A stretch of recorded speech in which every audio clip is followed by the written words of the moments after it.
Hey guys, hola, hola, hola.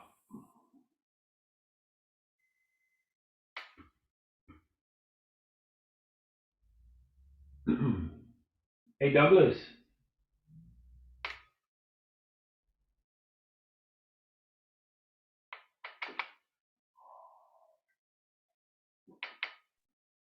There. Make them cry. All right, so I have to make you Give me the I host. have to make you host or co-host so you can put it into the group. I think host, yeah, full host would be good because last Yeah, time I think it you. might have been. Hello? No audio. No, I'm on. Can you hear me? No audio. Check 5432. Hello, hello. I see you, but I don't hear you. I think it's on your side, Joe. Yep. Can you tell Joe in the chat? No audio.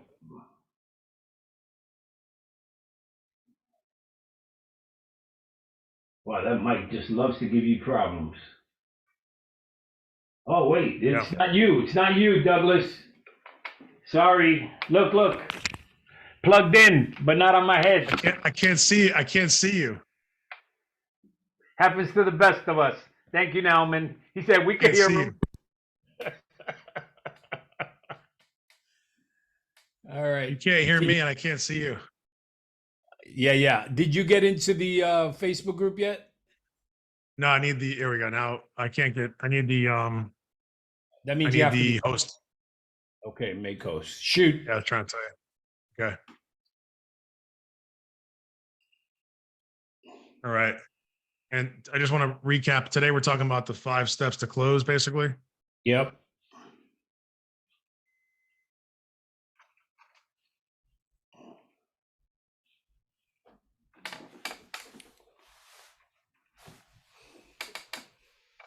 All right.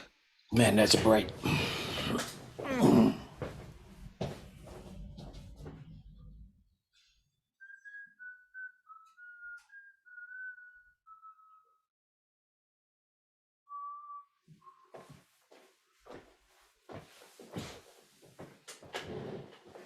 All right. We're going in the group live. And those of you that are inside of Zoom, hopefully you guys are getting settled in. Let's see here. I'm going to go in the spotlight and welcome everybody. So it's Friday at around 1 p.m., 1:01 to be precise, East Coast time. So hello to all of our West Coast and Central Standard and Mountain Time friends as well.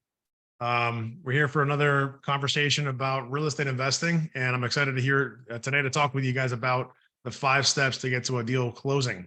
There's kind of a lot of open-endedness to that, right? So I do want some participation today, and we may dive a little bit deeper on certain parts of the closing process, depending upon what you guys are looking for help on. So while we're getting kind of gathered here, why don't you guys do the usual inside the comments on Facebook? Go ahead and put in where you're from, city and state, and also if it's the same or different as far as where you're investing. Also, let us know what you're looking for. If there's anything you want to share about what you need, what you're looking for, that'd be helpful. And then inside of Zoom, you guys can kind of do the same thing. If you'd like, feel free to use the chat.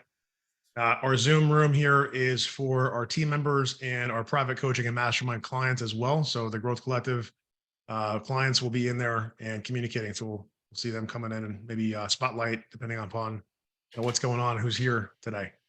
So with that being said, let me take a look at the comments on Facebook.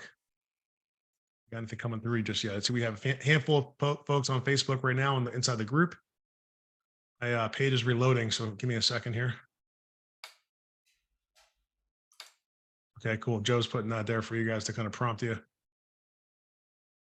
You might see a pinned comment, so you may not know what this 90-day accelerator thing is all about. So just a heads up, feel free to let us know if you're interested in learning more. We're going to let you know where to go at the end of this conversation today to check out some more information about how our private coaching and mastermind group actually works. It's called the Growth Collective again. We'll give you the link to check out, so feel free just to stand by for that. If you're not sure if you're going to be here the whole time and you want to get a head start and have one of my team members or myself reach out to you, go ahead and just comment ready if you know you're ready to get your next deal done inside of 90 days. Some of you might be like, hey, I need to close it like next week or the week after. I need to close on the ASAP. So let us know in a comment, or let us know in a private message to me or someone that you see there, like Joe from our team, kind of the urgency factor, right? So how soon you're looking to make this happen. That will help us prioritize who to speak with. But I'm going to go ahead and jump in. I see we have a handful of folks on Facebook, so I think everything's working okay. Just a reminder, guys and gals listening to us on Facebook, if you could include your city and state, like Joe put there, where you invest, what you're looking for, that'd be awesome, just to kind of keep the engagement up and let us know that you're here. I also want to ask if my team could please make sure that the folks inside the event on the Facebook group are able to see the live broadcast inside the main part of the group. I know that sometimes confuses folks. So we have a event that says the contractor keys in your hand, 5-step process for closing deals. So that the actual event needs this link, or needs this video posted in there if possible, so people can actually hear us okay and make sure they're in the right place. So with that being said, today is not going to be a presentation so much for like the screen. It's going to be a conversation. So I'm counting on you guys to play your part and to have a conversation with me. Okay. And let's kind of set the backdrop. There's 5 steps, right, that I've kind of found to be the 5 simplest ways, or 5 simplest steps to break down to say the way to get from not having a deal to closing a deal. And then, like, once you have a contract, which is part of our conversation today, there's going to be some steps to follow also to get from contract to close, right? And that's going to depend upon your exit strategy. So we're going to speak about both of those, processes, if you would, today, and talk about, going from literally, very little to no information about real estate investing to getting your first deal done. 5 simple steps to do that.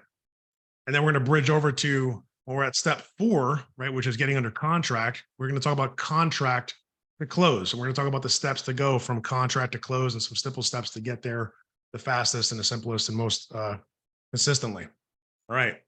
Excellent. So let's see. Let's take a step back and think about it from the perspective of, what you're looking to accomplish, right? So if you think about your goals, the first step is you should write down on a piece of paper. So take the time right now, listening to this message, write down on a piece of paper what your goals are that you know today as a real estate investor. That's not really one of the steps. It's like a step 0. Like, that's not even before you get into the action mode.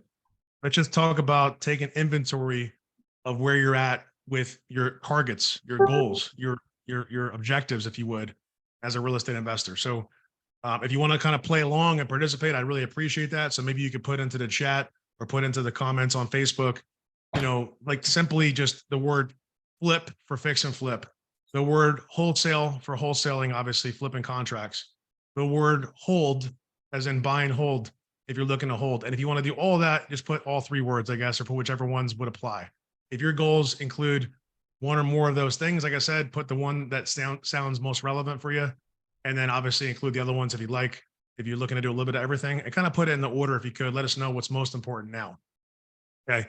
Because when we get to step 4 and we're talking about actually getting a deal closed, there's going to be variation to some extent of the process and the steps to follow. Also, kind of taking a step back here, no pun intended. I come from a process and technology background, right? So I spent whatever, somebody that know me know what I'm talking about, spent versus invested time. I spent a lot of time. I invested time too, though, in my career at J&J, and I was able to be part of teams that focused on continuous process improvement and looking at Lean Six Sigma, which what that really means is, like, how do we take process that's very beefy and very full of fluffiness and stuff that doesn't really add value to the process to go down that what's called a critical path. Critical path is like the simplest steps to get from point A to point B. So our process was looking at the processes, actually figuring out the leaning out of the process to remove unnecessary steps and basically reduce waste, right? Wasteful steps, wasteful process steps, and involvement of people that didn't have to be involved. And so what we're talking about today is basically doing that as a real estate investor, right? Figuring out the simple steps, just 1, 2, 3, 4, 5 to go from there's 5, no contract. Sorry, we got a little bit of an echo there. To go from basically nothing, right, to a contract, and then ultimately to a close. And so there's also this concept of 6 Sigma. So if you guys look up the words 6 Sigma on the internet, you should find something about statistics and distributions. And without kind of boring everybody, but kind of like a nerdy comment here from yours truly, because I'm a tech guy, background in computer information systems and entrepreneurial stuff. The 6 Sigma represents the standard deviation 6 sigmas away from the middle of the bell curve. Okay. So the bell curve basically means like this thing, this shape that looks like a bell, right? And in the middle is like the most common, the median, right? Is the, not the most common, excuse me, the middle value. And then around that is the distribution of values that are closest to that middle, and so on and so forth. And what happens is at the end, there's what's called this long tail. A long tail is like a very small piece, a very small fact or small data point, small number of. There's not a cluster of these things. Like in the middle is the cluster of most common things. And so Six Sigma says that like if you got to go out that far, that basically, you know, your Six Sigma is like my entire screen basically, and there's a little bit of a long tail, like 0.9, or sorry, 0.000001, I think, or something like that percent chance that it's not going to fall into that distribution of the entire bell curve. And so what Six Sigma basically says is that we want a process, whether it's real estate investing or business or your life for that matter, to be so consistent that it always goes the same way. And so when you think about industries that literally live off of this, that have to survive based on this fact of Six Sigma, it's things like airlines, right? Or manufacturing, pharmaceutical companies, right? I hate to say it, but definitely not doctors or other types of professionals, because there's so much variation in the situation. They're not reliable to always be the same way every single time. In fact, doctors, again, to pick on my doctor friends, it's like they're practicing medicine, right? Lawyers practice law. They're not always the same way. They're practicing it. So versus airlines, like you got to fly a plane. A pilot must fly. The systems must work 99.99999. It's 5 nines, I believe, percent of the time. So I say all that because it's important to think like, you're like, well, Doug, I just want to get the steps. Like, why does it matter about this variation thing with Six Sigma and process excellence and all this other stuff?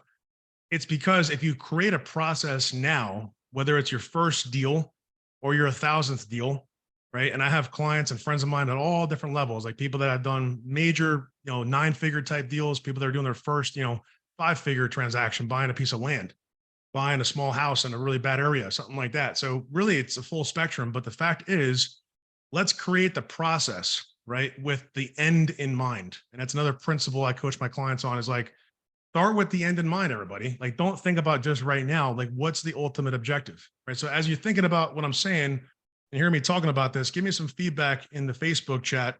Tell me again, more specifically, I see Ilya's here, Amanda's here, and I see also Hilda. I see Lisa's there. What's up, Lisa? Lisa's one of our TGC members.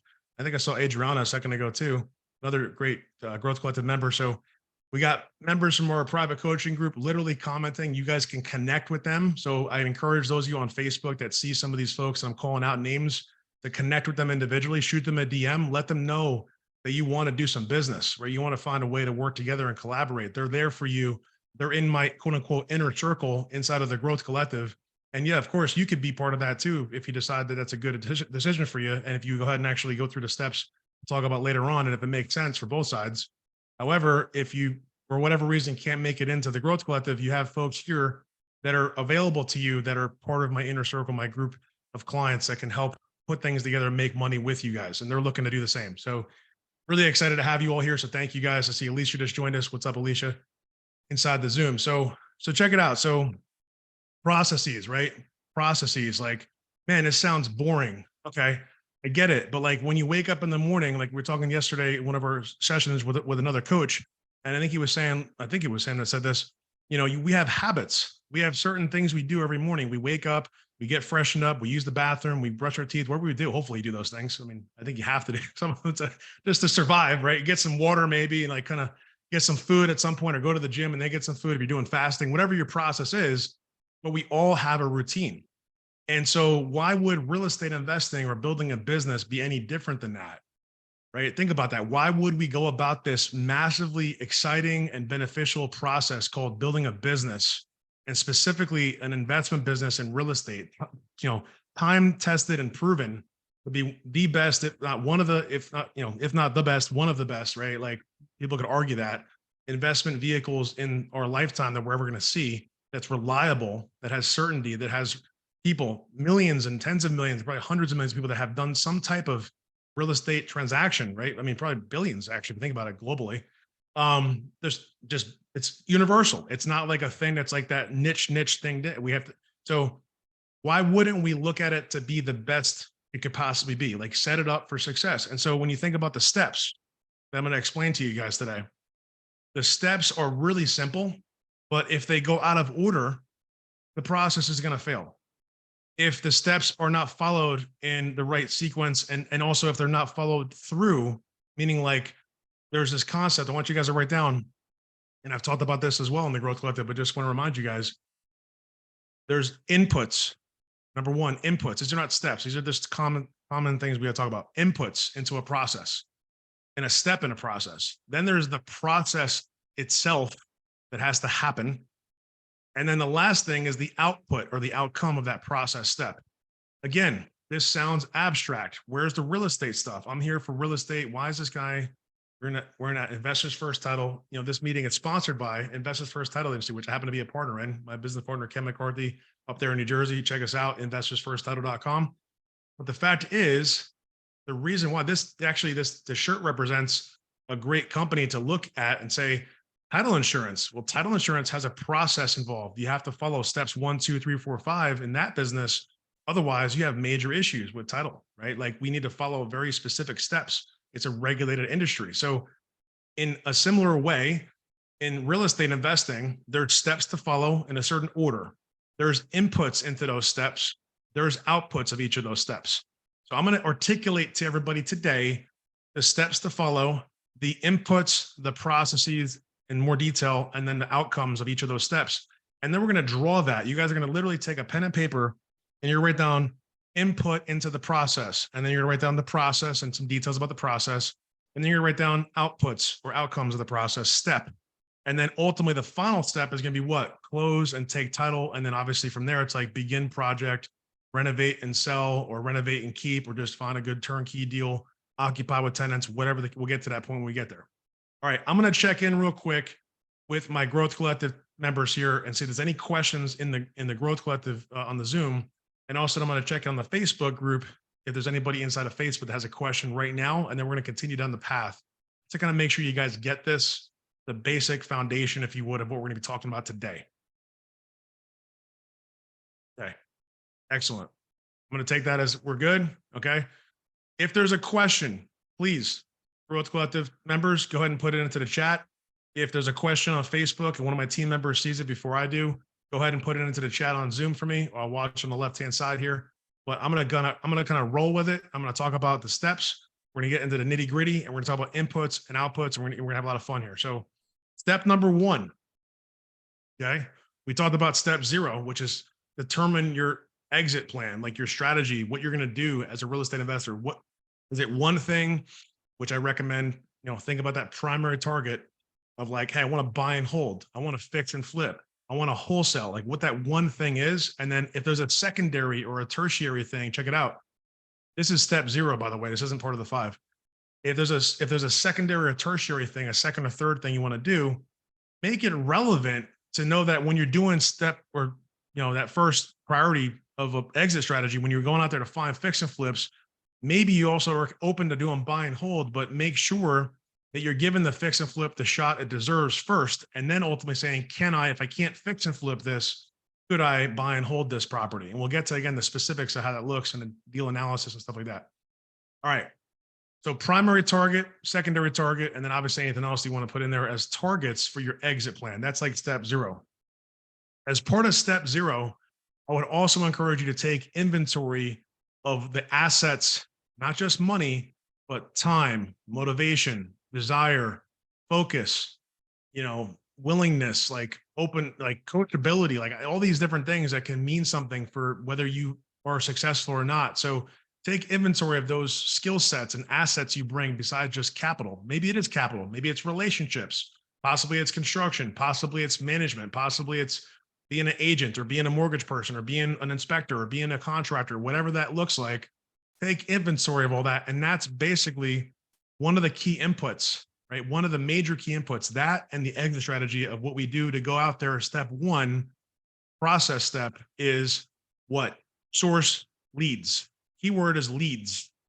Okay, here's an interesting fact we came upon in a conversation recently in our private coaching group. We were talking about a deal, but we knew it wasn't a deal. We knew it was actually a lead. And then when I looked at the word, I said, wait a second. Look at the letters. DEAL is the same letters as LEAD. It's just that the L and the D are switched. So it's a trick. Okay. It's a mirror. All right. So be careful of the mirror out there in some of these Facebook groups out there that are promoting things that look like quote unquote deals that are really just leads. But check it out. We need leads though. Okay. I'm going to give you some examples of leads that you must find. Now, this is the process step called lead gen or sourcing. Okay. We need leads of properties. Okay. Everybody needs properties to buy. Are you guys with me? Just keep following along, plug in the chat, plug in the comments if you have a chance. Properties. Okay. We need another word that starts with the letter P, which is people. So properties, we need also people. Well, what kind of people? Well, wait a second. Let's take a look. If we're looking at step 0, which was before we even start and before we get into that process step called lead generation, we're saying, I want to take a look at what my exit strategy is and say, I'm going to go fix and flip. Well, let me ask you guys a question. This is the participation part of this. I'm going to not answer this question until you guys do. Okay. That's what's going to work here.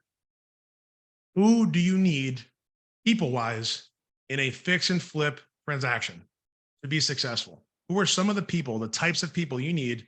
And if you could put that in a comment on chat or inside of Facebook, that'd be amazing. So who are some of the people that you need to be successful on a fix and flip project? You need. Break about the process. Fix as stuff people associate with fixing, and flipping. What's the flipping process? That's who's involved there, marketing and selling and that kind of thing. Think about what happens before you can fix. What do you need? You need probably the deal. Who's going to bring that to you? You need also maybe some money, right? I see Amanda says construction workers. That's right. So if you're fixing up a property, who's going to fix it? Construction. Okay. Here's an interesting thing to do. Go look at that Rolodex or a Noadex, as I call it sometimes. It's nobody there or not many people there. It's a Noadex. There's nobody, it's not rolling. There's just nothing. So get that Rolodex to start rolling with people of contractors, construction, reliable, plumbers, electricians, right? I'm looking at Facebook. Great job, Amanda.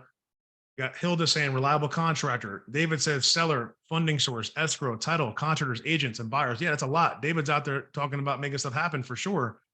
It's a lot of people to connect to. So David, you got to make sure, and you know this, we talked before, to focus down though, who do you have already and who do you need to source more of? Because if you already have some of these folks, right, we don't want to keep on finding new of the same thing we already have. We got to start finding people we don't have so we can make that team that we need.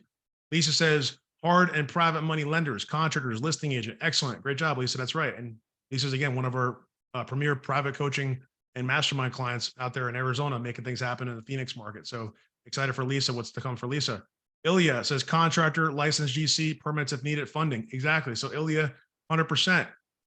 So like you guys get the people side of it. So now it's literally just go and make a list, right? Make a list of people that you need, the types of people you need. And then figure out, do I have at least 3 to 5 of those people in my network already? And if I don't, man, that's a side step. That's like, wait a second, before I keep going on this path of going to find deals and analyzing deals, which is next, I got to go get some people because I need some leads. I need some conversations with people, right? One of the things that we do in our done for you service, which is called the TLC marketing system. Okay. It's getting our clients more traffic, right? It's the T. Getting our clients more leads, which is the L, and getting them more conversations, which is the C, TLC. Now, your business might need some TLC right now. Who's with me? If you think you need some TLC, just hit me up with a private message. It's basically traffic, leads, and conversations, because if I don't have traffic of people, then I can't figure out who is a lead. And if I don't have leads, I can't go out there and have conversations. And so really dive into that when you're making your notes today. Think about the people side of things. Yes, properties, but check this out. Just came out of an exchange meeting this morning, the one I go to almost every Friday.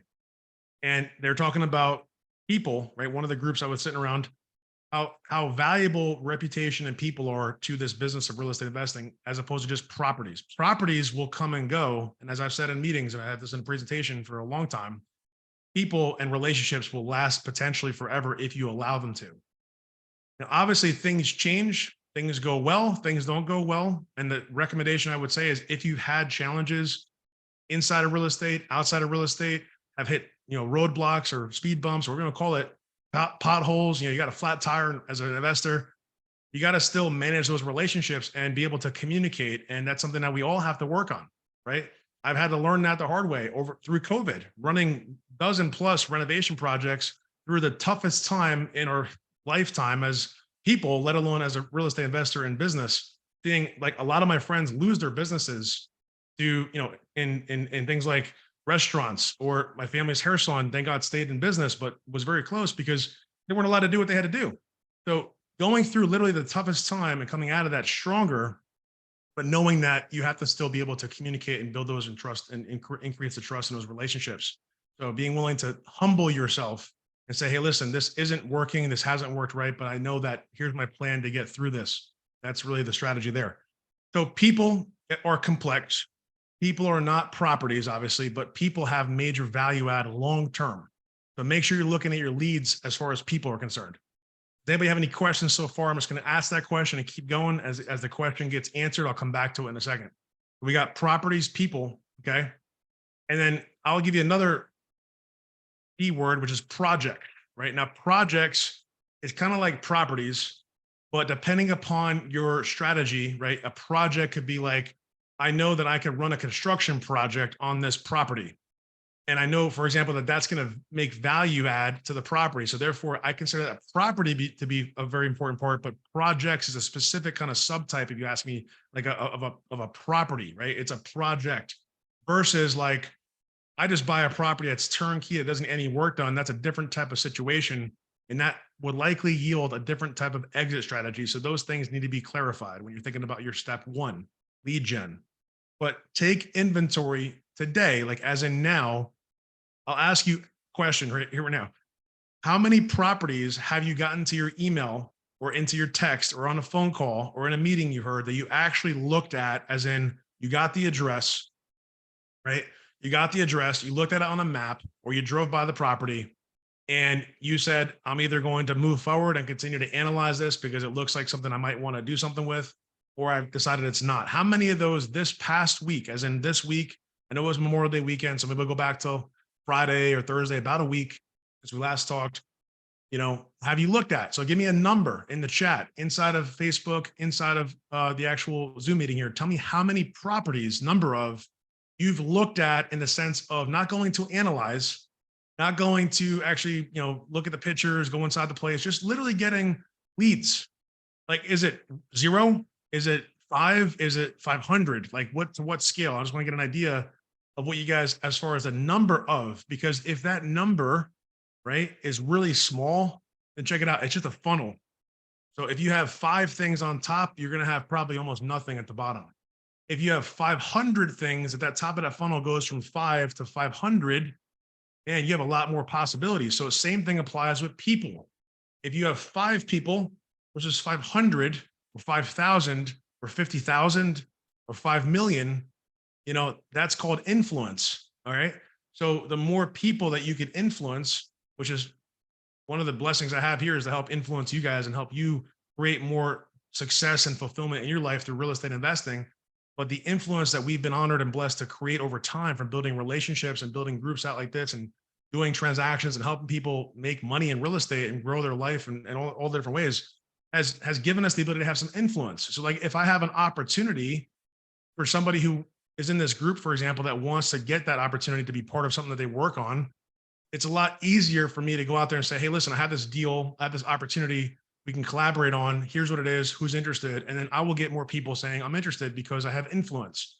So maybe just to consider, because some people focus on properties a lot, maybe your calling actually is to look at influence. If you have a network of people, if you're a people person, if you already have existing relationships, you need to think about how can I help those people with what I already have available coming to me, as in like deal flow or just opportunities that we can collaborate on. So just keep that in mind. All right. The output, right? So we talked about the inputs were basically strategy and also the plans as far as, what's your strategy. And also I think, what was the other thing I said? I forget what it was.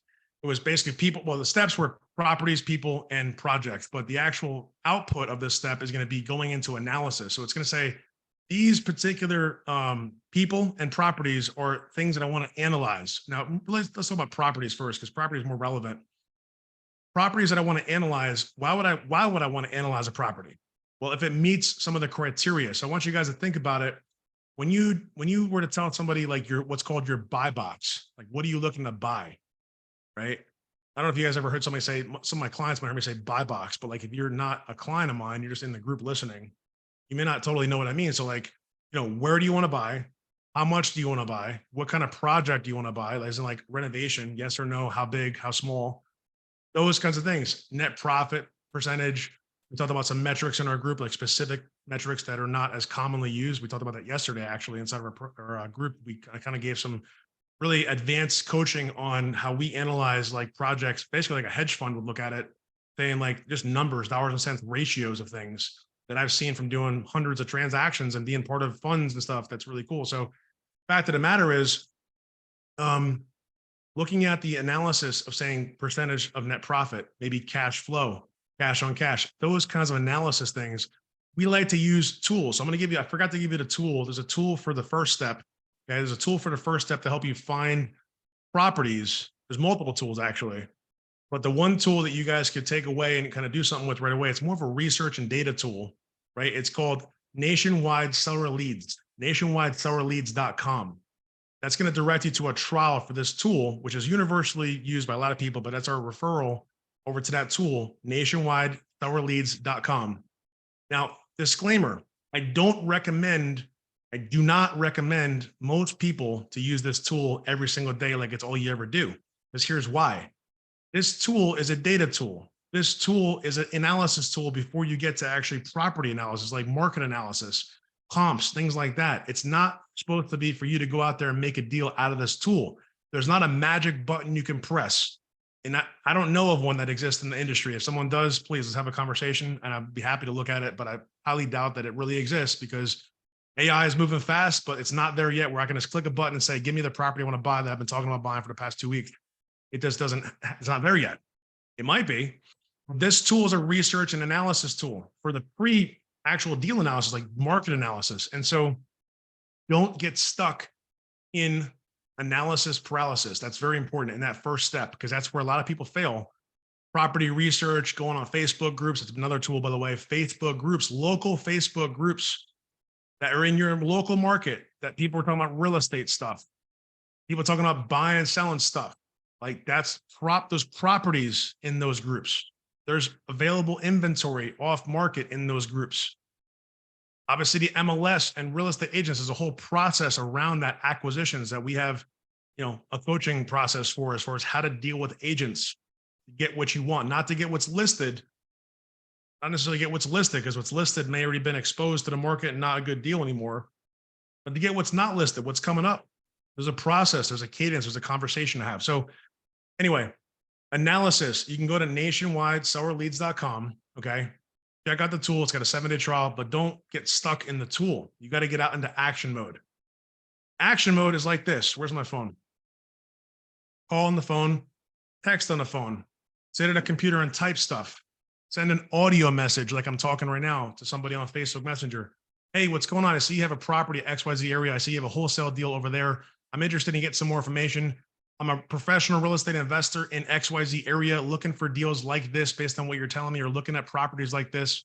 And I'd love to get some more information based upon the pictures that I see. It looks like a project that I can take on potentially. I'd like to get more details. Would it be better for us to have a phone call, or can you send me an email with some more details? And then that starts the conversation, right? I'm just having a very cordial 20, 30-second conversation, either over a chat, a phone call, and then kicking it off. That begins the analysis phase, actually, right? So the exit from the first step, going back to the first step, it's lead gen, sourcing, properties, people, and projects, okay? The exit is going to be moving into saying which of those things that we just talked about generating leads on, properties, people, and projects, are worth analyzing. Well, what's worth analyzing? Again, buy box. Is this individual, for example, people, right? Is this individual someone that could bring value to my business today, tomorrow, the next day, or next week? It might be cool to talk about doing hotels or doing like a glamping site in the middle of nowhere in some part of northern, Western America or Canada or something like that. But is that really going to be the critical path for you to get to success, like in a couple of weeks or a couple of months? Probably not. Probably not. It could be, but I'm not looking to just roll dice and hope that something, matches up. This is not the kind of business. I think you guys get that. Hopefully everybody here gets that.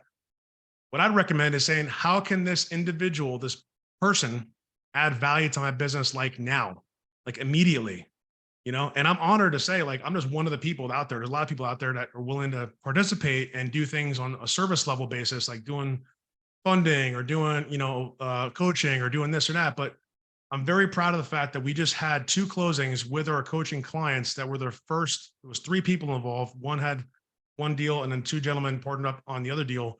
They just had their first closing. So congratulations to my clients, Jasmine, Rich, and Felipe. All just had their first closings in the past week. And we brought them the deal. We helped them analyze the deal. We coached them through the process. We made sure that they knew it was their decision. We're not going to influence your decision. We're just telling you what we see. It's a deal that was presented to us, right? We're going to wholesale it to somebody. You get the first shot at this deal, but we're doing the analysis phase. We'll talk about that in a second. And we showed it to them. And then we also provided the capital, the majority of the capital, and then they figured out the rest of it on their own, which we coached them through how to raise private money through their network. And they closed. So congratulations again for those 3 folks who are closing their first deal. If you're ready to make your next deal, your first deal happen in the next 90 days, we're going to drop that link in a little while. You'll see it. You'll know how to participate, how to apply for that experience where it's a holistic coaching and mastermind group. It's not just like a one isolated kind of course type of thing. So we don't have that. We're not really an educational, focus like that, which is like read this book, watch this video, go do this, and then hopefully it works. It's really about putting it all together. So we're very unique and we're excited about that. We're proud of that. Deal analysis, though, check this out. The tool you need, and we're going to talk about the process. Runyournumbers.com. Runyournumbers.com. I'm going to check in on Facebook real quick. It's kind of quiet over there. I see David's definitely participating. Appreciate that, David. Who else do we have on Facebook? Just give me a number 1 if you're still here. 1. Just hit the number 1. You can do that on Zoom as well. Hit the number 1, enter, just so I know you're still here to show us that you're listening. Who's still with me on Facebook? I'm not going to keep going until I see some engagement, everybody. That's part of the rules here. I'll pour value, but I got to know you're listening and you're paying attention. Otherwise, it's not going to make a lot of sense, honestly. Awesome. Very cool. Thank you, guys. Josh, Ilya, Beth, Jeanette, and Facebook doesn't want to show. I saw Lisa, I think, too. David's here. Hilda. Excellent. Thank you, guys. Kirsten. Man, your name is spelled different than what I want. I know it's said. I know how it's said, Kirsten. Kirsten just joined us as well. Alicia's here. Excellent. Lisa, Ellie, David. Awesome. Thank you, guys. I appreciate that. It's a one-way communication, video and audio. So it's I got to play by the rules, right? I got to find a way to have a conversation through texting and stuff. It's kind of funny as I'm talking live. Laura, good to see you. So deal analysis, runyournumbers.com. Check this out. There's 2 kinds of analysis. Fundamentally, there's going to be a fix and flip analysis, and there's going to be a buy and hold analysis, right? Fix and flip, buy and hold. Simply as that. Wholesaling is a partnership strategy. If you haven't heard me say that yet, I'm going to tell you again. Wholesaling, I'm going to say the word again because you might not understand what I'm saying. Wholesaling, not wholesaling. Wholesaling is a partnership strategy, not an exit strategy. We'll come back to that. Wholesaling is a partnership strategy, not an exit strategy in my world, and it's been that way for a long time. So fix and flip is an exit strategy. Flipping actually is the exit strategy. Selling is the exit strategy. Keeping it, otherwise called holding, is the other type of exit strategy. So those are the 2 only exit strategies that exist in real estate that I know about that people profit from, not to mention the ways, the means that you profit is different than the exit. So for example, creative financing, subject to, seller financing, wraparound mortgages, lease options, rent to own, they all have an exit of some kind at the end of all that. It's a means to the end. So to be clear, the exit strategy is not the means strategy. The means is different. That's like how we're funding it. That's our balance sheet. That's how our project works. That's how the construction is going to be handled. That's how the selling is going to be handled, or the keeping, the management, the placing tenants, all that stuff, right?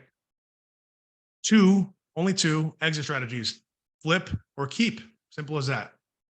So there's actually 2 really good books, which I'm not always recommending books, but I would recommend these 2 books that came up in a conversation this week. There's a book literally called Flip, which I think was Gary Keller and somebody else wrote that book. They have nice, pretty lengthy, good sized book, but good reference. And they have 50 steps to fix and flip successfully inside that book. I'd recommend, if you're looking to fix and flip, get a hold of that book. Hold, can't get simpler than that. I think it's called Hold, is literally about buy and hold, right? There's also another book I can't remember who wrote it, but it's on Bigger Pockets, called Long-Term Real Estate Investing. Long distance, excuse me, not long-term, long distance real estate investing. If you want to invest, by the way, those 3 clients that I just told you about, they're all in the Northeast and they all bought a deal in Tampa. There's 2 deals in Tampa, Florida, that those 3 folks bought because we provided them the contractor referrals that we created from relationships of being local down this area. We know we have boots on the ground, people that are down here. So if you're looking for deals in Florida, again, reach out to us, wholesale@jdlventures.com, wholesale@jdlventures.com. We have deal flow in Florida and New Jersey. We're going to be ramping it up. You're going to see a lot more inventory coming, but you might not see a lot because I'm just telling you guys, it's not a sales thing again. I'm just being real. The Growth Collective clients get first shot, right? So again, if you're looking to buy inventory, if you're looking for deal flow and you're listening to me right now, like, I don't need this like process stuff. Yeah, I got this figured out. I'm just going to call people, make offers and make deals and close more deals. I did 100 deals, 200 deals, 1,000 deals. If you need more inventory, we'd love to invite you to come into the Growth Collective as an experienced investor and get inventory and get collaboration opportunities with our clients as well. So let's talk about that. If that's you, let us know in a private message. I don't think you're going to put a comment about that. Maybe you would. I don't know. Hit me up. Let me know. We have guests that are coaches. We have like a podcast style thing. So happy to invite you to that and have you come in and check us out. Deal analysis, fix and flip, buy and hold, right? What's important? I'm going to ask you guys a question. What do you think is important, again, on a fix and flip analysis? Just chat it in or put a comment. What do you think are some of the things that are important on a fix and flip analysis? We're using a tool to calculate things. What numbers do you think we need to find? What data or information do we have to figure out? We're fixing up and flipping. What's the sub steps in the process if we were going to actually own the property? Alicia says, how much repairs are needed, right? David says rehab budget. Correct. Ilya says relationship match, collaboration, team up. That's right. That's exactly right for the previous comment there. 100% Ilya. And then purchase price, obviously, cost of improvements. Exactly. So the fixing part, check it out. Construction. I did last week a training about construction. If you didn't see last week's, recommend you go back and check it. It was a little over an hour, I think, but it was value packed with just information. I shared my screen. I gave a presentation, had a whole slide set and like that about construction management, renovation management, and gave a lot of feedback of experiential knowledge that I learned from doing over 50 fix and flips and not always having to go perfectly smooth. Be very candid, right? I mean, you learn from success, but you learn a lot more from failure, all right? And I'm a testament to that and not afraid to admit that to everybody here. We've failed on deals and not had projects go smoothly. And we've had to get out of very challenging situations with renovations, with contractors that wouldn't show up, with townships that wouldn't respond to things, wouldn't move fast enough, with unreasonable requests, with break-ins and properties, with vandalism, with everything you could probably think of, people stealing money, like giving a contractor money and he just disappears. Like we've experienced those things and it's with governance, like as in we have means to protect ourselves and we still experience those things. So imagine the risk associated if you don't have the right governance, you don't have the right person, the right partner, the right individual in your corner helping you through that, very risky. So check out the video last week about that to avoid those pitfalls, okay? But yes, fix and flip, it's simply construction and value. So ARV, after repaired value. I think everybody here probably has heard that, hopefully knows kind of what it means. ARV, after repaired value. So that means when the property is fixed up, what's it going to sell for most likely? Not what's it going to be listed for, how much could it sell for? Okay, how much could it actually sell for? Thank you, Jeanette, for ARV. Exactly. So ARV, we're going to find that through comps if we're looking at residential property. If we're looking at commercial property, which might be some of you, but most of you, I think, are doing residential from what I would think in the group. I could be wrong. Commercial property is going to be using what's called the income approach. The income approach looks at the income the property is producing. That's more about on a rental or an exit of a rental. Someone's going to rent it. Someone's going to use that property to get income, make it an income generating actual property. So on the fix and flip again, rehab. Now, how do we get to the number though? How do we get to the actual budget? We have to get to the budget by actually understanding what we're going to do first, not how much it's going to cost. Get the what. So the analysis has to be, let me get an idea about condition. So I'm talking on the phone. Let's get some condition.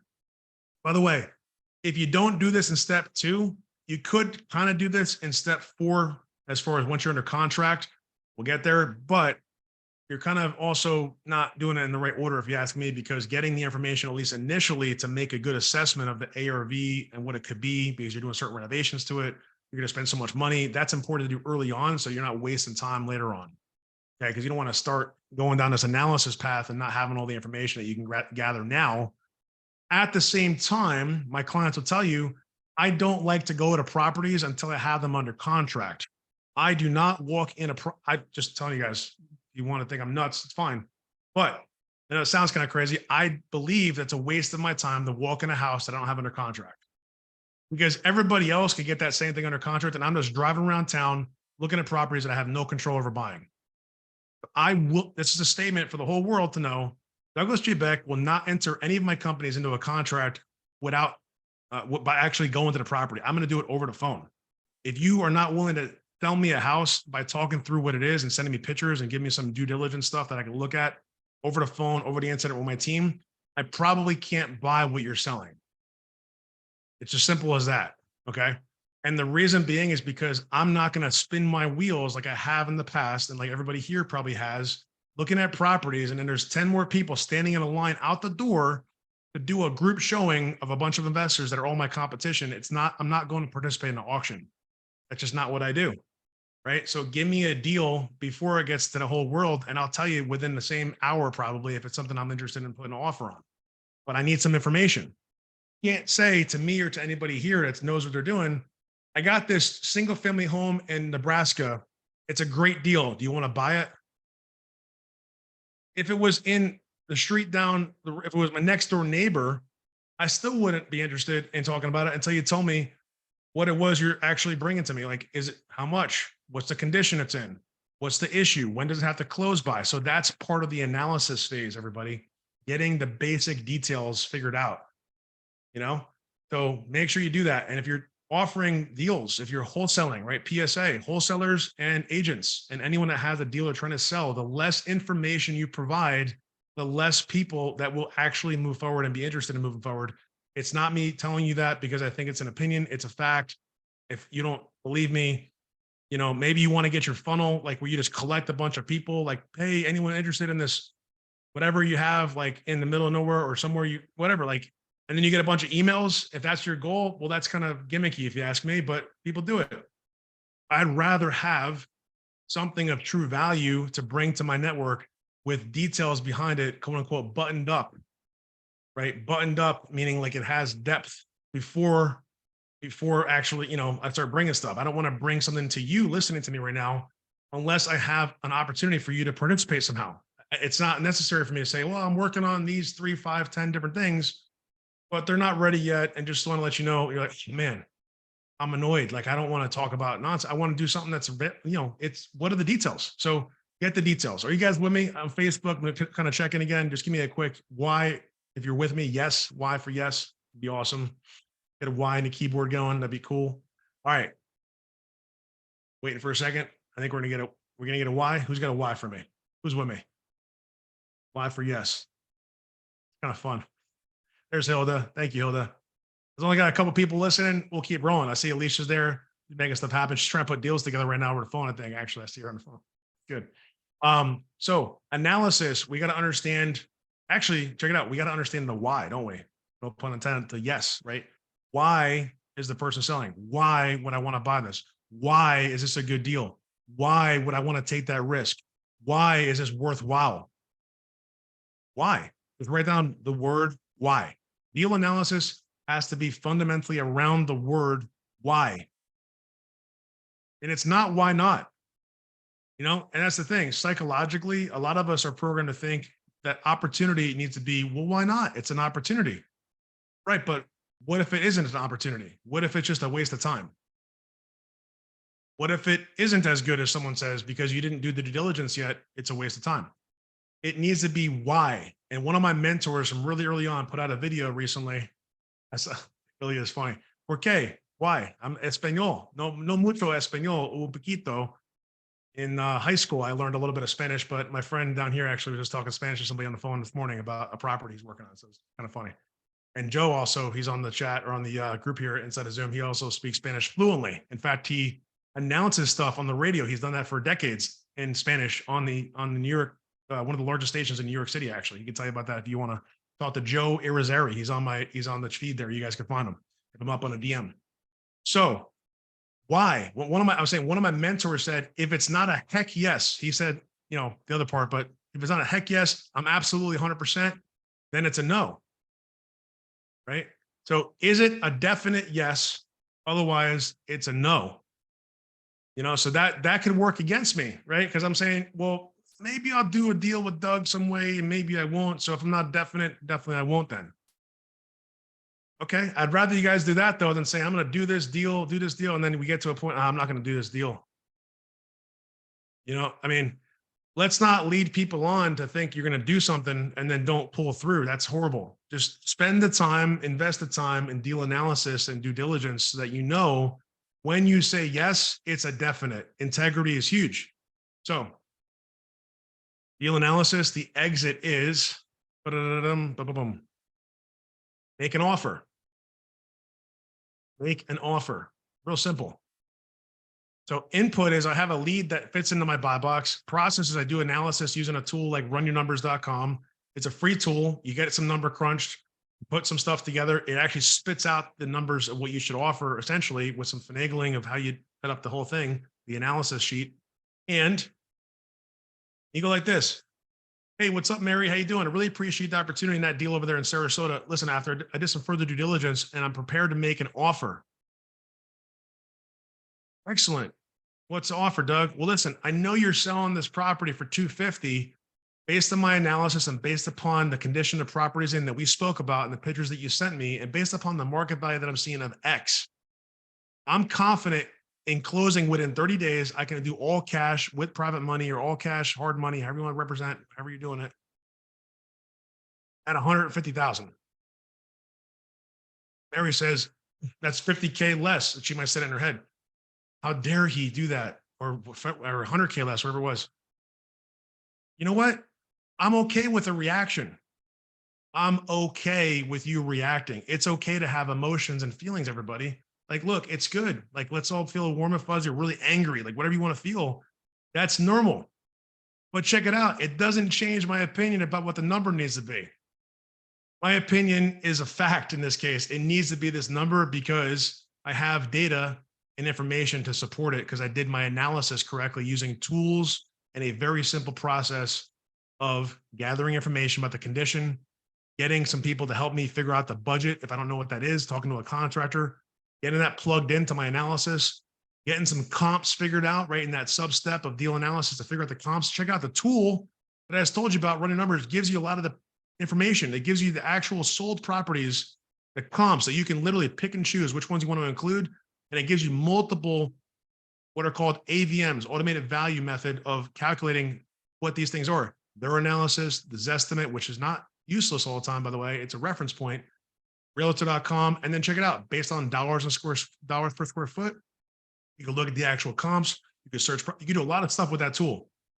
So if my clients, you know, I know you'll say, everybody here, I think that's a client that I can see on my screen and also inside of the Facebook is very familiar with that tool and has used it, I think, successfully. So there's no issue really. I mean, sometimes it might be challenging, whatever. Go ahead. We're at step 2. We got to keep going. So you make the offer. We're moving into the third step, which is called negotiation. Right now, I'm going to just set you guys up for success here. Like, we're going to step 4. And then inside of step 4, there's going to be 5 more steps, basically, roughly, that we're going to break down once you're under contract to prepare to close. But they're kind of simple, and they're even simpler than the ones I'm explaining to you now. This stuff that I'm telling you all right now is very powerful and very more important even than 5 steps, because you know what the hardest thing to do is? Get to a deal that makes sense enough for you to make an offer, which, by the way, is a lot more than you think to make that offer. It's just that you're not sure if you should make the offer. And then ultimately getting under contract. If you could just get under contract and have control of buying this property, then everything else is so much simpler because you have an asset. We're going to get there in a second. Okay. So make an offer. Mary says, man, Doug, that's really low. My seller is probably not going to accept that. I totally understand, Mary, and I get why they wouldn't, because they're asking for $250 or whatever it is. But here's the thing. This property, based upon the analysis I did that I'm happy to show you, here's my analysis that I'm showing you for me to make a fair profit as a professional real estate investor, whether you are a full-time or part-time. I hope to think that you guys are professionals and you want to be a professional real estate investor. If you're not a professional, maybe it's not the place to play because there's a lot of amateurs muddying things up and it's not cool. So it's all good. We can help you. We're not afraid to help folks that are not doing it professionally. We'll help you figure it out. Contact us. Let's talk about it. But those of you out there that hopefully already operate professionally, you're going to say, look, Mary, I understand the number might be a little bit lower than the seller is looking for, but I have my data to support this. I'm making roughly a $30,000 to $40,000 profit, which on this project, frankly, is not that much compared to what the other ones I'm looking at. I have other things. You know, I'm not only looking at this one house. That's if you isolate yourselves down to one house, you become desperado. Okay. And that's not good, everybody. You got to think about multiple options to see what's available. Okay. Set an expectation here. We're going to go over by about 20 minutes, maybe 15 minutes. The heads up. So hang with me. It's going to be very valuable for you. I promise. All right. If you guys are good with that, give me another one. If you go with, and just so I know who's going to be with me, so I can kind of prep as far as the audience of anybody I know who's going to be here for the next 20 minutes or so. Give me a one on Facebook. Lisa's good. Awesome. All right. Lisa's here. Excellent. Ilya. Awesome. All right. We got a handful at least, so that's good. And Wendy's here. Awesome. So we got make an offer. Check it out. We're entering into this sort of like limbo negotiation. Step 3, negotiation. We cannot start a negotiation. Keyword, we cannot start one without initiating an offer, making an offer. You can wait for something, but check it out. The seller, this is funny.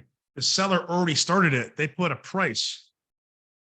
Price, I want you all to write this down, please. Somebody put it in the chat somewhere because this is so important. You have to see this and hear this and know this.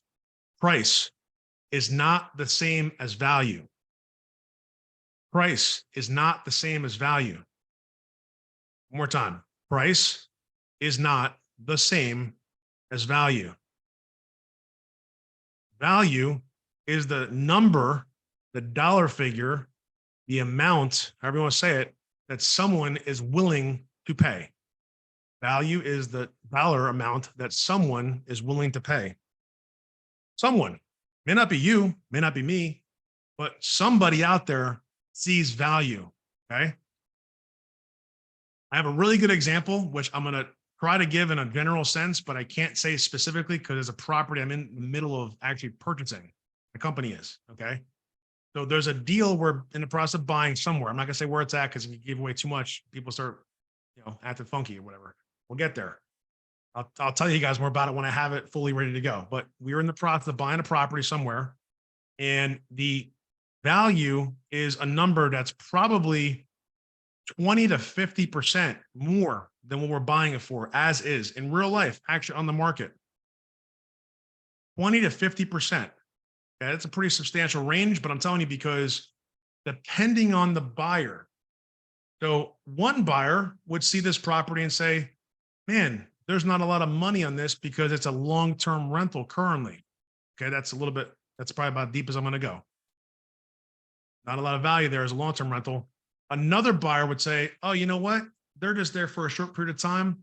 There might be a way to do this as a midterm rental.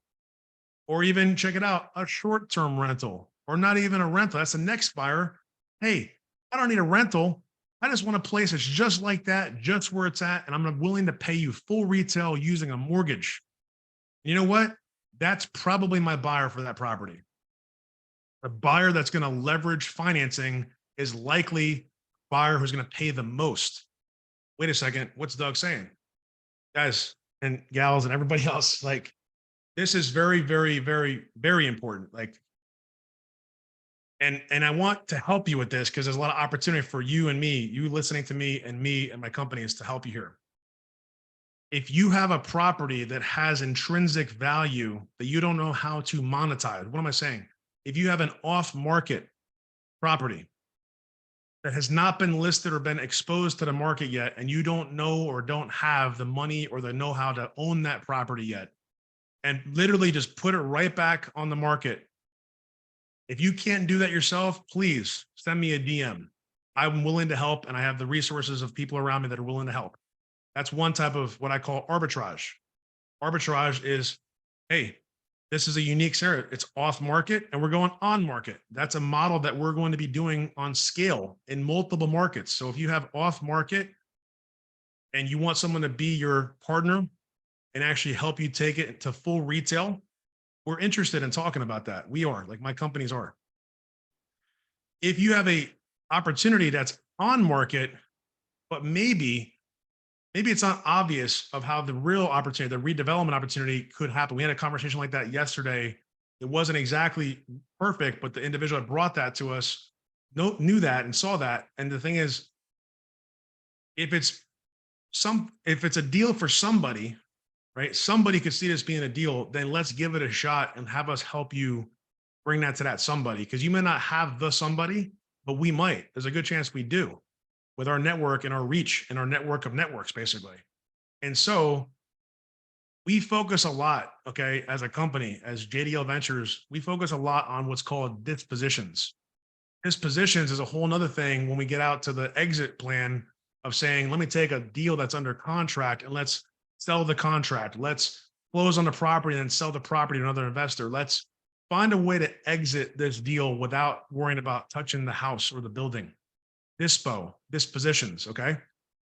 That's a wholesale specific kind of like partnership / strategy in the exit. It's a little different than a partnership type of wholesale, which I talked about, the hybrid wholesale. This is more like just dispositioning, selling off that opportunity totally and giving it to somebody else. So that's a lot of what we focus on and we've done over the years. But in the negotiation, bring us back to step 3, negotiation. You have to keep in mind that house that's listed for 250 or it's available for 250, you just offered 150 on.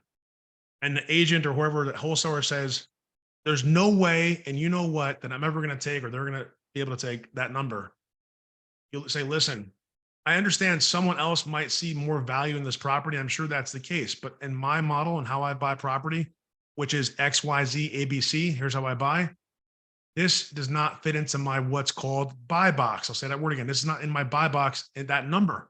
It's far exceeds that. And if I want to show you, I could literally do a screen share, not me, but the person you're talking to. Hey, listen, Mary, I can show you on a screen share or send you my link how this deal shakes out. So that check it out. You can even share this with your friends if you want, anybody that's interested, to show them. Even your sellers could see this if you want to show them how every investor that I believe invests like I do would see this deal. Guys, I just gave you a lot of golden nuggets. I don't know if you realize that. What I just told you will, without a shadow of a doubt, attract her to want to work with you in that scenario, because you've given her answers to things that she kind of knows about, but she doesn't really know about. Like, she may not understand investing as a real estate agent as much as you do. She may not understand as even a wholesaler, for sure. I hate to say it, but a lot of wholesalers don't really understand. I didn't understand real estate investing as just a wholesale focus in the beginning. You got to realize it's our responsibility as buyers, right? If you're sitting here listening to me today about closing deals, you need to think of yourself as a buyer, because you are. And if you're not, then you shouldn't be listening to me right now. You're not in business as a real estate investor, with all due respect.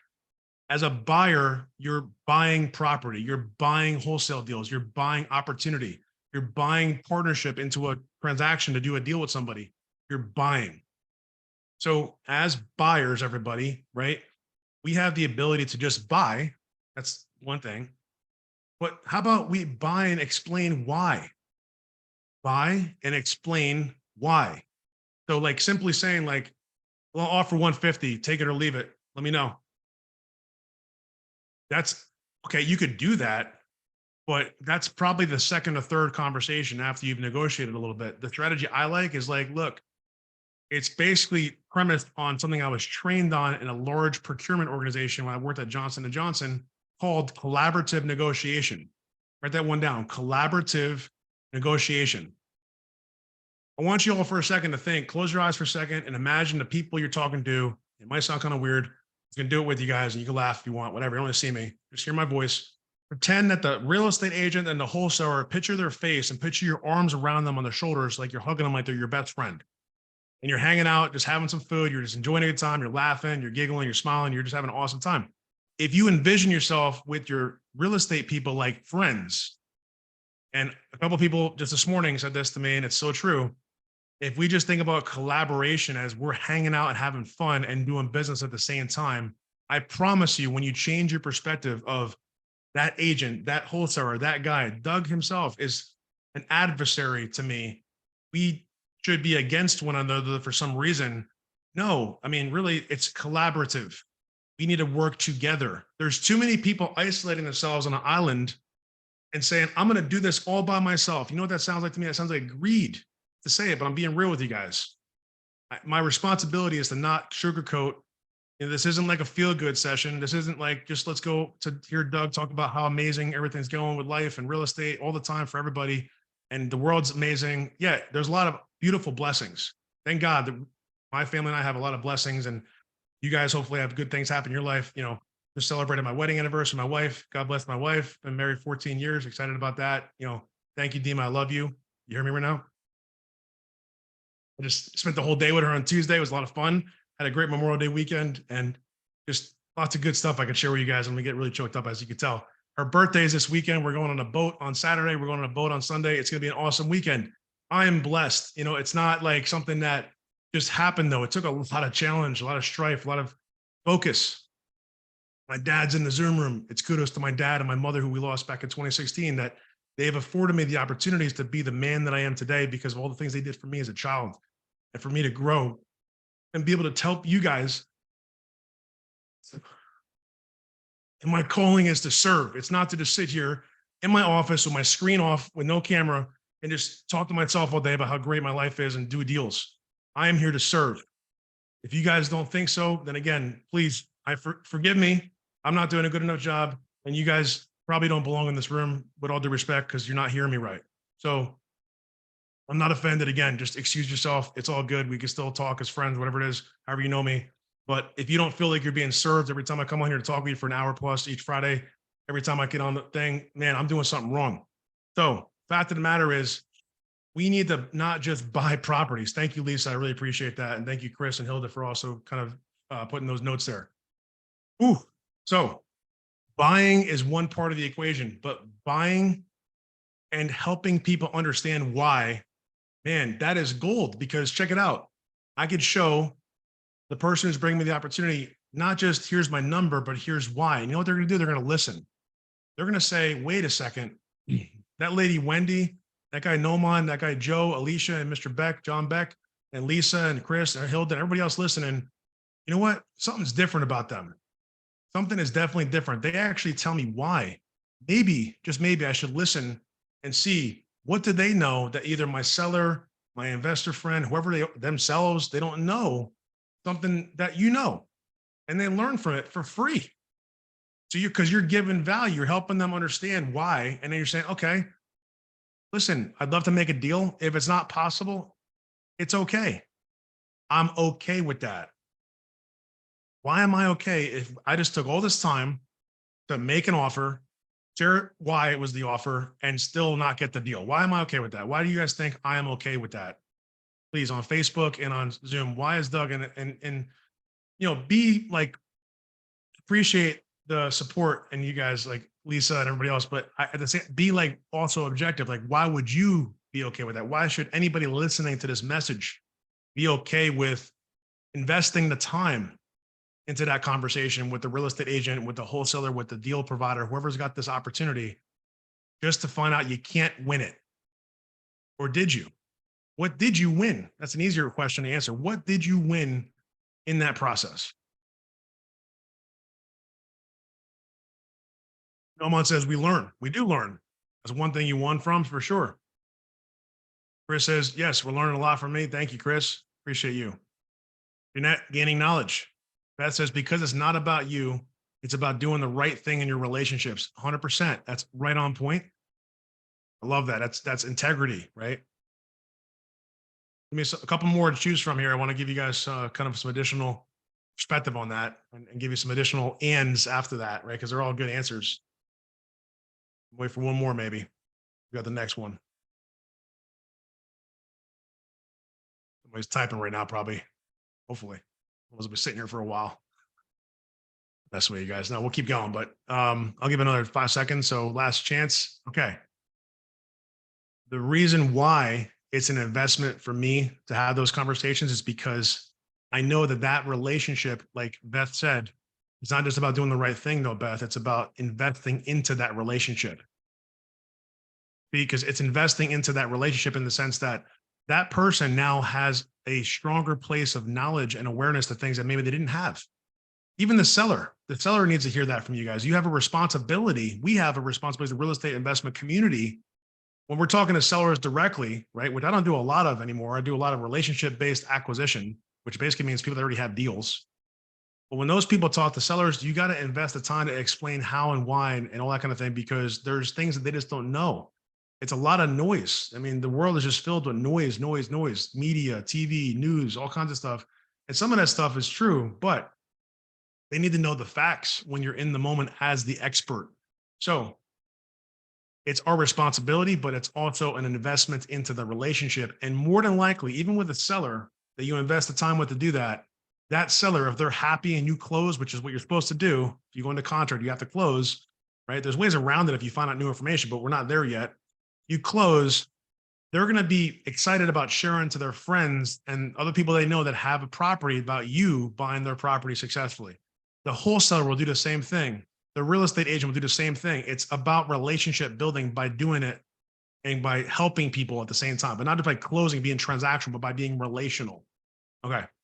So I think you guys get that. So the exit from the negotiation, right? It's going to be, by the way, back and forth, might counter. Let's say that she does counter. Let's say that Mary says, you know, my seller could do 200,000. And I say, well, really my max is like 170. So I say, look, I really wish I could do 200. 170 is my max. She goes back. She says, I got good news, which doesn't happen a lot of times, but let's just say it does. We got 170s accepted, close in 30 days, all that stuff. Okay. The exit from the offer, the number offer, and you can include some terms in your actual offer making process, but the exit needs to be the delineation, the explanation, the clarification of the terms of the process. Like, hey, I'm going to close in 30 days. I need a 1 week inspection, a 2 week inspection, no inspection. I need either an appraisal contingency, all that stuff. If you need help with that, again, reach out, DM me, just DM me the word help. I guess it's simple as that. You need help with that detail. I know I could probably help you with those items. Again, that's where we serve our clients. Like, you don't want to get stuck. Oh, they accepted my number offer. Now what do I do? Well, you do what you're supposed to do. Well, I don't know what I'm supposed to do yet. Okay, we'd love to help you. Let's get on a phone call and figure out if it's a good fit. And you have a deal in your hand. That's a great way to start the relationship in our private coaching and mastermind group.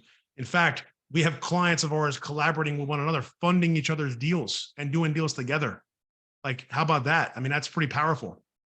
So, fact is, you got this opportunity, you negotiate it, you counter, you go back and forth, and finally you agree on something. And then check it out. You do the entry point into the contract is going to be an email, usually an email or a text message. Here's the terms. Here's the offer amount. If you're writing this down, this is the input into contract, right? These are the inputs, literally the numbers and the words. So the company you're going to use. We don't have time today to talk about that. If you have questions on legal, just maybe send me a DM or something, say legal or something like that, because there's LLCs, there's entities, all kinds of stuff. What does that look like? We could talk about that. I can refer you to somebody if you need help specifically. But fact is, like, go down to detail, all those details. Those are the inputs into the contract. Then check it out. Contract is kind of simple, actually. The step called contract is literally with a real estate agent. They're going to give you the contract to sign. They're going to prepare the contract for you. That's my favorite kind, because I don't have to do anything with paperwork. I just say, hey, send me the contract. I'm ready to sign it. DocuSign it, ZipLogix, Loop, whatever. If it's a wholesale deal that I'm going directly under contract, either with a wholesaler or a seller directly, there's usually different paperwork, but same kind of thing. If it's a seller, I had to send the contract usually to the seller.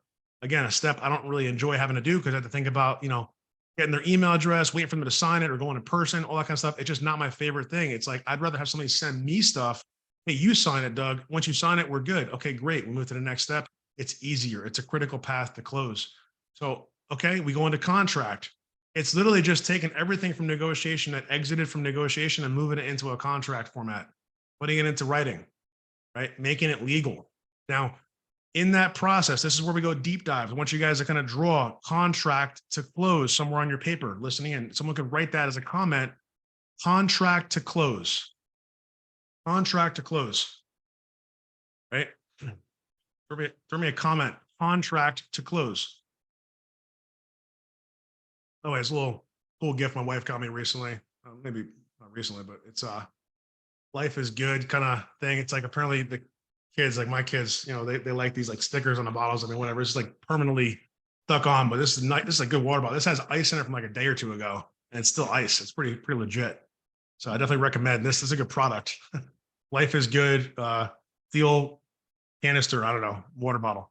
I think it's like, you know, it's like that thing that when it doesn't get any germs in it, I forget what they call it. There's a name for that, but not coming to me. But contract to close. Okay, not contract to close, but that's what I see. Contract to close. So Lisa and Hilda, thank you guys. All right, contract to close. So inside of that, what we need, the input, start the process to go from contract to close. The inputs are, and this is assuming you're buying the property and you're not looking to wholesale, because wholesaling has a subpart, which we'll get into in a second. The steps are get contract fully signed. That's first step, right? Your contract, let me find a piece of paper here. There's a lot of stuff on my desk. Here's like something funny. This is scribbled, but this is my daughter. She wrote down, unlock my desktop for 2 more hours, please, or whatever. You know, she didn't put please actually, so London. But this is a contract. This is an asset if this was a contract for real estate. This is my entry point to go from this piece of paper to a different kind of piece of paper, which I don't have handy, but I have in my closet, deeds, right? A deed. So this is not a deed. This is a contract. You don't own the property until you close on the contract, until you buy the property with a title company usually, or a trade of deed for capital, what can be done, by the way, without a title company, but it's risky. So I'm wearing my title company shirt because you should be using a title insurance agency to close your deals. And Investors First Title can help you in New Jersey, Florida, and a couple other places. If you're not sure, hit me up with a DM title and I'll be happy to help you out. All right. Now, contract, first step. We got that taken care of. Awesome. You need to understand that there's paperwork and then there's dollars, right? There's money. So the first thing that's usually going to happen after the contract is signed, step 2, if you would, or step 1, however you're tracking this, is going to be sending what's called the earnest money deposit. Earnest money deposit, otherwise called the EMD. EMD, earnest money deposit. So earnest money deposit is what's called consideration. Consideration means like I've actually given financial amount, I've given money consideration, but you could also give trade of other collateral, but most people obviously trade money, which by the way is debt. That's a whole nother story. I just saw a Robert Kiyosaki video. If you didn't see that one, it's an interesting kind of clip. He like got mad at the guy interviewing him. I saw it on some social media thing. It's pretty interesting. But money gets traded as an EMD, and usually that goes to the title company or the attorney's office or the brokerage if you're buying a real estate, you know, agency type deal. Contract plus EMD equals deal. I'll say that again. Contract plus EMD equals deal. And if you want to put like a little guy jumping up and down, yeah, we got a deal, right? Because until that contract is signed and until you also send the EMD, you're not under contract yet, really. You have paper, but no consideration, right? Now your consideration could be like $1, right? Your consideration could be like penny, I think. I mean, look at your state laws, but I mean, it could be any dollar amount, really, a penny. But usually it's 1,000, 5,000, 20,000, 1%, depends on what you're doing. So check it out. If you don't know what you could do there, like if you don't have the financial resources, another great reason saying, hey, Doug, can you help me with the EMD? This is something we haven't talked about before, but there's multiple things happening in our businesses where we can provide value to our clients first, obviously, paid invested clients. And then obviously everybody else listening to this message, if you need help with EMDs, I want you to put, or if you think you might, in the comments, the letter EMD, or you could DM me, whichever one you want to do. Just if you don't want to put that out to the whole world, it's fine. If you need help and support from an EMD perspective, EMD, just type in those letters, EMD, wherever you want to put that. Direct message to me or on the Facebook video or this video, wherever you see this. We have the ability to help you fund the EMD through various structures. That's newer, right? That's newer, but that's real. Okay. EMD. Now, what's the trade? Well, there's going to be a trade of something. It's going to be return on investment. Everything we do has some type of investment. So it's going to be, if we put out the money, we're either going to participate in that deal somehow to either flip it to somebody else, own the property with you. If we do other stuff, probably, or just provide a service and get paid for that process on the money somehow as a fee or as a percentage, depending on what it is. That's EMD. Okay.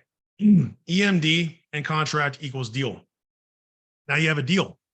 I take this deal, which I'm going to flip the paper over. There's another unlock request. There's a lot of unlocking. You can't see it because the computers get locked for kids to make sure they're not overusing technology because it's too easy. Nobody does that to my computer, by the way, but as I wish they did. So, you said, P.S. I hope your day is going well. Love London. This is from a different one. Unlock my desktop. I sent you a request. It's for homework, Daddy. I need to do my homework. That's a good reason to do it. Okay. I love her so much. I love my other kids too. My wife as well. It's great. I'm so blessed. So fact is, this is a deal. This assumes this side of the paper that you've got a contract signed and you've got the deposit made. Great. Take this, whatever step we're tracking to. I'm sorry, guys. I'm not tracking the numbers right now. So I'm going to go freestyle with you. Okay. This needs to go to title. Okay. And the EMD is already hopefully on its way, if not at title. That's already been done, right? Title has been started, or escrow has been opened, as some people say. And check it out. The next step, this deal needs to be given to your lender. If you have a lender, your private money, hard money, whatever we want to call lender. Probably not conventional if you're buying investment property these days, unless you got somehow a really good deal that most of people, most people that have investment deals for multiple reasons are not using conventional financing. So again, if you guys don't know, realdirectlending.com can help you with multiple groups that provide capital. We're a concierge marketplace that provides that to our clients and also helps you in other ways, like the EMD, for example, which is a new thing that hasn't even been put out really, but telling you guys now. So, because we have those connections, we have those resources. And so in this, it gets put in front of the lender, right? It gets put in front of who else? Well, wait a second. Lenders don't always, and really mostly never, mostly, I should say mostly never, mostly don't ever, let's say that, or don't always, whatever it is. Look at my dad, he's probably like, what are you talking about? Most lenders don't, let's say it that way, provide 100%, especially if you're a newbie. And even if you're experienced like I am, and like my companies are, you still don't usually have 100%. So what does that mean? It means that I got to go find this other part of the money, what we call the gap funds. So that's whatever step we're on, gap funds. Now, if you remembered in the beginning, you talked about people. Some of the people you need to find are private lenders and private investors and people that could possibly collaborate with you, which might be some of that mixed in there. You're going to go out to those folks. And again, this is something we focus on in our coaching group, especially process to strategically collaborate and raise capital with people that are the right people to work with on these deals. It depends on the deal. It depends on the risk tolerance. It depends on a lot of factors. Bring that deal. Hey, I got this awesome opportunity. I'd love to see if we could work together on somehow, collaborate on. Here's the analysis. By the way, remember we did in step 2 of the first thing, runnernumbers.com. Here's the analysis. Boom. We're going to make 50 grand on this deal when we do this, this, this, and this. Here's my plan. Hey, maybe I do a couple slides. Throw that on top of that. Now we have a package. I just need you to help me with this much capital, or I need you to help me this way in the project as a contractor, or whatever it is you're trying to find, right? Because there's the capital part, there's the contractor part, and then there's the selling it or renting it part. Here's everything we need. So that's the package. You need to bring that to people. Check it out. 1-to-1. Okay. 1-to-1. Simple. 1-to-1. One more time. 1-to-1. Okay. Now, if you've heard me talk before, which a lot of you have, and I'm almost done here, guys, promise. Are you getting value? Just give me the word value if you're getting some value from today, please, because I want to make sure that this is relevant. Just put the word value somewhere. Okay. Value. 1-to-many, many-to-one. 1-to-many, many-to-one. We don't talk about 1-to-1 as much. If I go 1-to-many, right now, I am one individual speaking to many people. Thank you. I appreciate you. Thank you for being here. I hope to God that this is bringing value. It is. It seems like Lisa's saying value. James, appreciate you being here. Beth is saying value. So Wendy's value. Thank you guys. God bless you all. Seriously, I really appreciate being here. And thank you for investing the time with me and trusting me to help you down your path of investing, because this is really important stuff in your life. It's life-changing stuff. I just like kind of fun, just on the side, kind of whenever I feel like it. So for you, it's really important. And obviously I'm pretty much a professional real estate investor. So it's pretty important for me too. So at the end of the day, we got to think, okay, we got to think what we're saying. We're saying gap funds, and we're thinking about basically connections and people. But the fact is, contractors and all these different things, we need to get all that figured out. We need to source those connections, right? We need to have those conversations. Shrav says value, Shravan and Hilda. So with the gap funds, with the monies that you don't have or that you need to access, right? That is a very important part of this business. But the thing is, it's a bad idea, very bad idea, to wait until you have a deal to figure out who to talk to about those things. And so I might say, hey, I got this awesome opportunity. I really appreciate when we spoke 2 weeks ago, a month ago, a year ago, from work, from my family and friends, from my business associates, whatever I do for a business. Really appreciate your relationship and looking to collaborate. I have an opportunity for us to make money on this together. Here's what it looks like. Would you be interested in taking a further look at this with me and maybe hopping on a call sometime to go one-to-one? That's what it was. One to many, me, one to you guys, many, for example. And then check it out. When I say, for example, hey, DM me or hit me up one-to-one, that's because I want to know who's here and who needs my help. So I'm just going to be straight with you guys. Like, that's not because I want to do some fancy like Facebook thing. It's because, no, I want to figure out who's like raising their hand virtually. And Doug, I like what you're saying. I need more help there. Or I like what you're saying, like value. Show me you're there. So that's taking it from being just an abyss of people, right? Of just internet world and just millions or thousands of people listening. I said millions, maybe one day, but thousands can listen to this message inside of our group, to just one, 5, 10, 20 people. But that's strategic, everybody, because without that, I can't figure out who to have conversations with, right? So what does that mean for you? If you have a need, which is gap funds, for example, you need to go one to a small group, maybe, but that's even one-to-one I would do, right? One-to-one is better because it's already a small group to begin with. So go one-to-one. I've already identified these individuals as potential participants, gap funding, joint venture, collaboration partners, however you want to think of them, to work with me this way. And I now reach out to you because what? Because I have an opportunity to do so. I have an opportunity for us to collaborate. This is an opportunity, not you listening to me sounding desperate, because you're not. You have real value. You have a contract. You have money put up. You have a deal. You have an opportunity. You should be super excited about it because people should be gravitating towards you. And if they're not, something's off. Like, you're not looking at the deal correctly, or maybe you're in the wrong circles of people. You're not talking to the right individuals. That's, again, where we can help. So if that sounds familiar, like you're getting these opportunities, but nobody's really biting at it, hit me up with the word coach on a DM, and I'll know that that's something you need some coaching on, is basically that concept of just getting the right kind of elements of things. Just hit me up with the word coach on the DM when you get a chance, or just throw it as a comment if it's easier, whatever's easier for you guys. Obviously, my clients, you already are getting coached, so you kind of know. I think hopefully that's part of our deal. But you got the capital part, now you got the lender, you got the gap funds.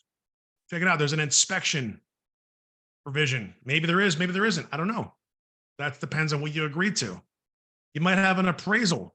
If you're using a lender, 99 times out of 100, you have an appraisal. I can go down a whole path, which I'm not going to do today. Appraisals don't make or break. Appraisals tell you how much you could borrow. I'll say that one more time, a different way. Just because a property doesn't appraise, if it doesn't appraise, doesn't mean it's still not a good deal. Just because a property does not appraise where you believe it should appraise does not mean that it's not a deal. That's a lot. Let's say it another way. If a property doesn't appraise, it can still be a deal. All right. Example, quickly, property in northern New Jersey, probably about 5-6 years ago. We had hoped for it to appraise around 265, I think it was. It actually appraised like 230. We ended up selling that property for 285. But then again, we had another property also in a different part of central New Jersey, northern New Jersey, where that property appraised for 285. But because of a comp that expired, that property only appraised on the sale. That was before I bought it, 285 before I bought it. It only appraised on a sale for 260 something. And we had to take a loss on that We didn't take a loss. We took the profit, just got eaten up big time. It was like all of our profit pretty much eliminated because the next door neighbor had sold like 9 months before we bought it. And then by the time we went to the market, that comp had expired. A lot of nuances. Okay.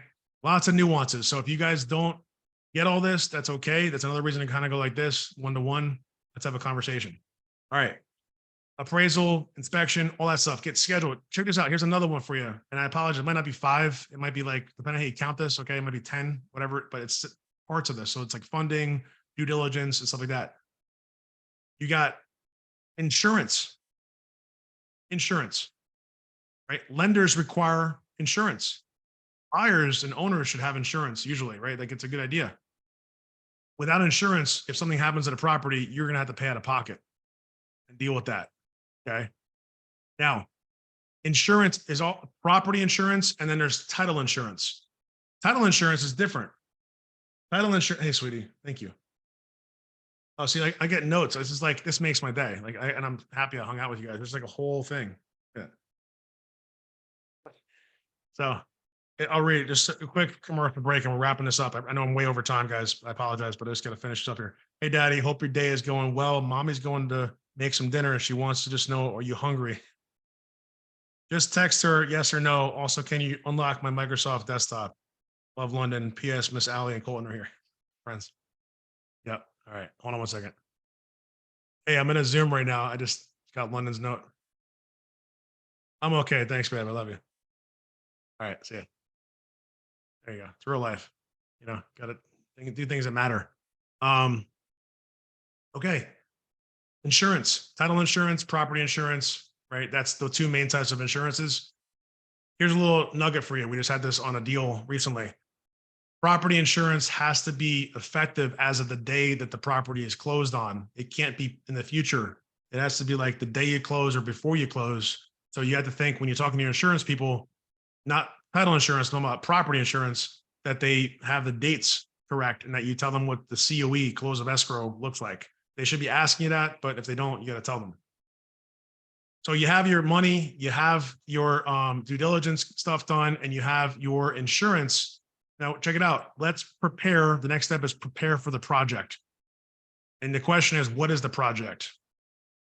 Project renovation, go back to your scope of work, go back to your budget, dial everything in, make sure it's right. Be prepared, start the renovations, right? The day you close, before you close, you should be ready to go. But the day you close, you do whatever has to be done, right?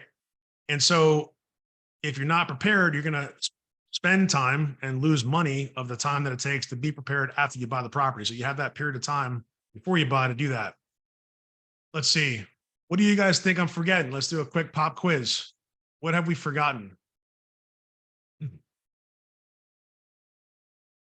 Ilya says, active coach looking for real leads and match with the correct partners to creating a win-win and repeat. I like the concept. And if you want to talk about that some more, we should definitely connect 1-to-1. Okay? Told you guys, it's all about 1-to-1 conversations. Thank you, Ilya, for participating there. So what do you guys think is still left? What do you have a question about? Let's put it that way. Put it into the chat or in a comment before you close. We have I'll give you a recap. We have the contract. We submitted the deposit. We got the loan, like in pre-approval, which is the whole steps and process. If you're not sure to do that, again, go to realdirectlending.com. We'll help you through the process. We got the gap funds, which, by the way, like I said, are available through the Growth Collective, through people that are in the Growth Collective, our clients and our coaches that are willing to participate with you on deals. Like, just a heads up on that. It was literally just happened on Tuesday. I think it was, we closed one that was just like that.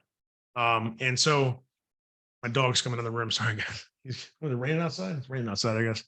So fact is, we got insurance, we got title insurance, and we kind of have to be prepared to go at the pace that title and the lender go. Because check it out, lenders provide loans, yes, but lenders control the transaction really also.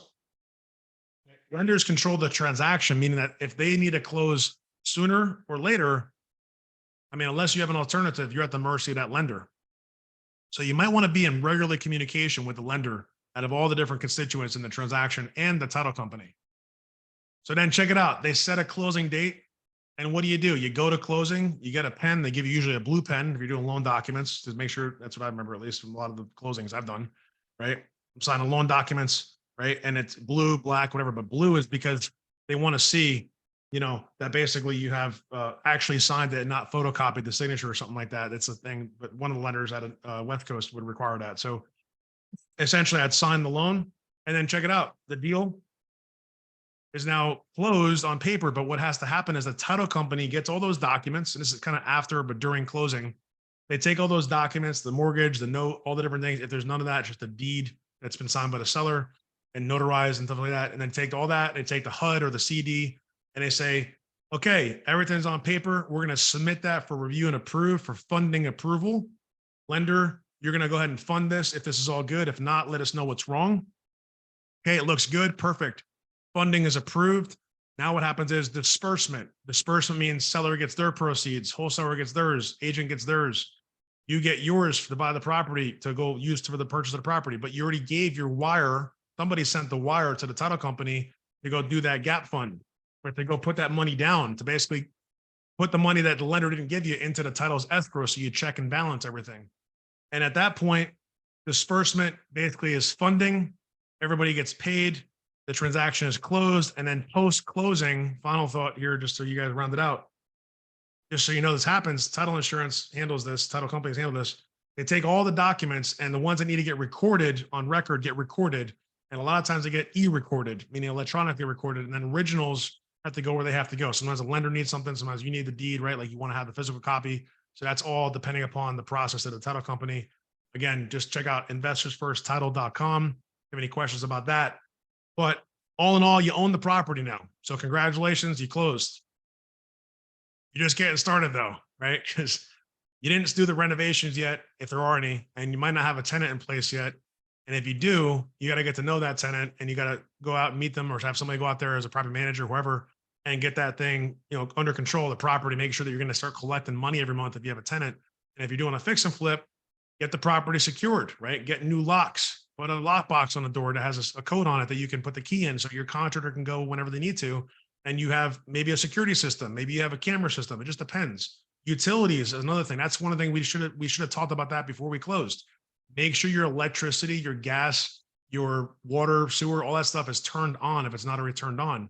If you're buying a property that's vacant, you're going to have a situation with utilities. Sometimes there's a lead time of days or weeks to get utilities on. So that's another one that was pre-closing. That was a little nuance, but remember that one too.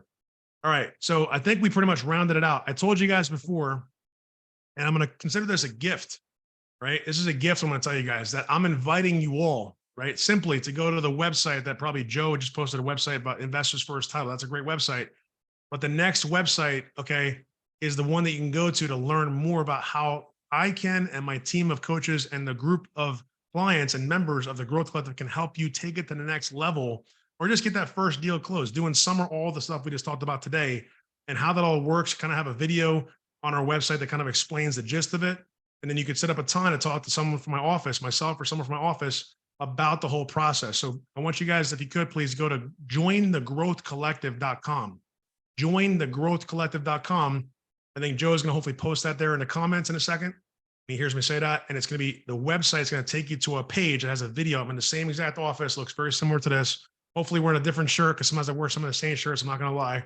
I got a rotation going, right? It's like simplicity, but you'll see me, you'll hear from me. On that page, you're going to see a video, and then you're going to see beneath that a scheduling tool where you can pick a time and then answer some questions.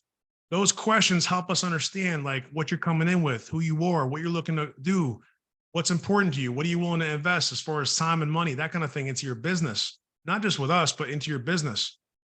And then you set up that time, you talk to someone from our office, and then from there, check it out. There's actually testimonials right beneath that. You can see lots of testimonials from our clients, current clients, previous clients, the stories. We're going to be putting out more video stuff real soon about testimonials and different deals happening. On the last two transactions, I just talked about that in the video that is on that site. You'll see and hear me say that basically those two transactions, we brought the deal Obviously, we have the investor who's a member of the group. They chose to buy the deal. They brought the capital, but we helped with the loan. And then one case brought the capital themselves. The other case, they actually collaborated. One person brought the gap funds and the other person signed the loan, and they did the deal together. So we have brought them also the contractors, right? And the deals, like I said. So that's different. Most coaching groups, educational platforms don't have any of those services directly in their sphere. They're just out there basically pushing out information and content, which is awesome, sharing information to help you get awareness, but they don't actually have as much of the value as far as the deals, as far as the collaborative process and the joint venturing possibility inside the group. So that is why, if you hear me talk about, you're like, why did you keep on saying private coaching and mastermind group? It's because it literally is that. It's not just me just dictating, kind of pouring information like I'm doing here today with you guys and asking a couple of questions. No, it's actually about in the group.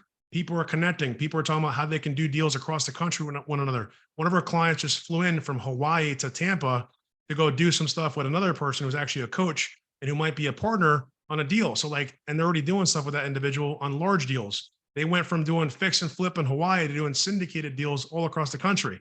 That's a pretty big jump. And I'm proud of them, right? And I don't want to call them out because I don't have the permission, but they're doing some amazing stuff.